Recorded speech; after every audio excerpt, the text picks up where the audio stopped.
जय मसीह के दोस्तों, स्वागत है मेरे YouTube channel Jesus call everyone में। दोस्तों, मेरा मकसद है बाइबल का पद आपको सरल और सहज भाषा में आप तक पहुंचाने का। आप लोगों को अच्छा लगे और समझ में आए तो प्लीज़ लाइक एंड सब्सक्राइब कर दीजिएगा। दोस्तों, आज हम उद्धार के बारे में जानेंगे। उद्धार एक ऐसा चीज़ है जो आज बहुत सारे विश्वासी नहीं जानते कि उद्धार क्या है। दोस्तों, ऐसे विश्वासी भी आज हैं जो हर संडे चर्च में जाते हैं और बाइबल पढ़ते हैं, प्रार्थना करते हैं, बपतिस्मा भी ले चुके हैं, फिर भी उद्धार आज तक सही मायने में नहीं समझ सके हैं। पहला यूहन्ना 5:13 में लिखा है, मैंने तुम्हें जो परमेश्वर के नाम पर विश्वास करते हो इसलिए लिखा है कि तुम जानो कि अनंत जीवन तुम्हारा है। जी दोस्तों, परमेश्वर भी चाहता है कि हम उद्धार को जान सकेंगे तभी तो हम पा सकेंगे।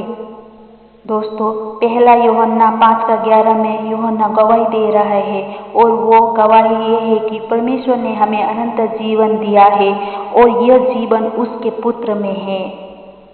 और वचन पहला यूहन्ना 5:12 में लिखा है, जिसके पास पुत्र है उसके पास जीवन है और जिसके पास परमेश्वर का पुत्र नहीं उसके पास जीवन भी नहीं है। जी हाँ दोस्तों, उद्धार सिर्फ एक ही जगह से हमें मिलती है और वो है प्रभु यीशु मसीह। और दोस्तों, यीशु मसीह ने हमारे लिए जो किया है उसी से हमें उद्धार मिलता है।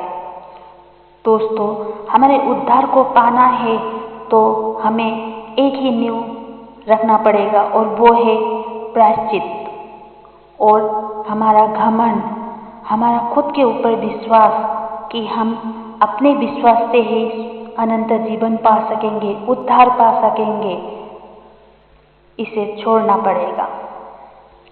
याद रखिए दोस्तों, हमें उद्धार सिर्फ यीशु मसीह के द्वारा ही मिलेगा और वह एकमात्र ऐसा रास्ता है जिससे हम उद्धार अनंत जीवन तक जा सकते हैं, क्योंकि यीशु मसीह ने हमारे लिए जो किया है वो किसी ने नहीं किया है। तो हमें अपना घमंड, हमारा खुद के ऊपर विश्वास कि मैं मेरे विश्वास के द्वारा ही स्वर्ग में जाऊंगा या उद्धार पाऊंगा, हमारा घमंड इसको हमें छोड़ना होगा और इन सब चीज़ को हमें यीशु मसीह के शरण में रखना होगा तथा प्रायश्चित करना होगा।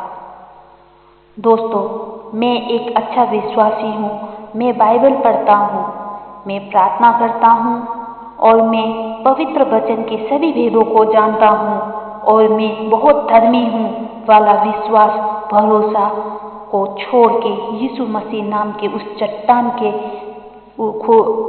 के ऊपर हमें खुद को रखना होगा।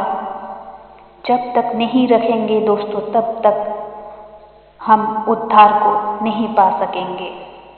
जी दोस्तों, आपको अपने ऊपर जो भरोसा है उस भरोसे को तोड़ना होगा, छोड़ना होगा। जी दोस्तों, आप अपनी आत्मिकता और धार्मिकता से नहीं बल्कि प्रभु यीशु मसीह की धार्मिकता और बलिदान से अनंत जीवन को पाएंगे, उद्धार को पाएंगे।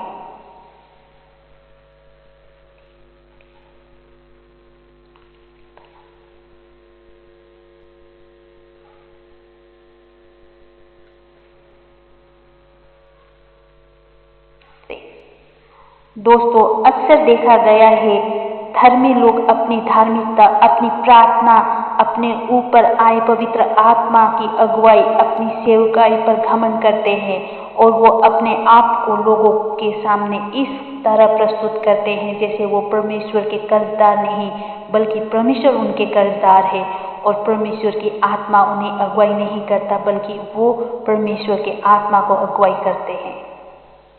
रोमियो 3:11 में लिखा है कि कोई समझदार नहीं, कोई परमेश्वर का खोजने वाला नहीं, सब भटक गए हैं, सब निकम्मे बन गए हैं और कोई भलाई करने वाला नहीं, एक भी नहीं।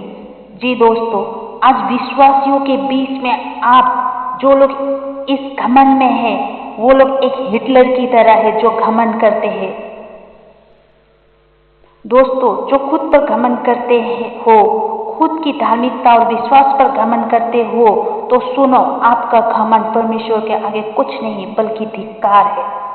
जी दोस्तों, व्यवस्था की पुस्तक में 3:19 में पौलुस कह रहा है, व्यवस्था उन्हीं के लिए है जो व्यवस्था के अधीन हो या उसे मानकर चलना चाहता है। और व्यवस्था इसलिए है कि सारा संसार का मुंह बंद हो जाए और सभी परमेश्वर के दंड के अधीन ठहरे। दोस्तों, जो अपनी धार्मिकता पर घमंड करता है उसके आगे पीछे दाएं बाएं और नीचे ऐसे समस्याओं का दीवार खड़ा हो जाएगा जो कि घमंड से उत्पन्न किया गया दीवार होगा। आखिरी में उसे ऊपर देखना होगा और उसे ऊपर परमेश्वर के अनुग्रह को देखना पड़ेगा। यूहन्ना हमें बताना चाहता है, जो लोग खुद को धार्मिक और आत्मिक समझते हैं या लोगों को दर्शाते हैं, असल में उसका चरित्र क्या है। और यूहन्ना हमें यह भी बतलाता है कि परमेश्वर की इच्छा क्या है। दोस्तों, हमें अपने विश्वास, धार्मिकता और आत्मिकता पर नहीं, परंतु प्रभु यीशु मसीह के धार्मिकता, आत्मिकता पर घमंड करना चाहिए। क्यों? क्योंकि हम तभी अनंत जीवन पा सकेंगे। अनंत जीवन में हमें प्रभु यीशु द्वारा ही जा सकेंगे। यीशु मसीह के धार्मिकता और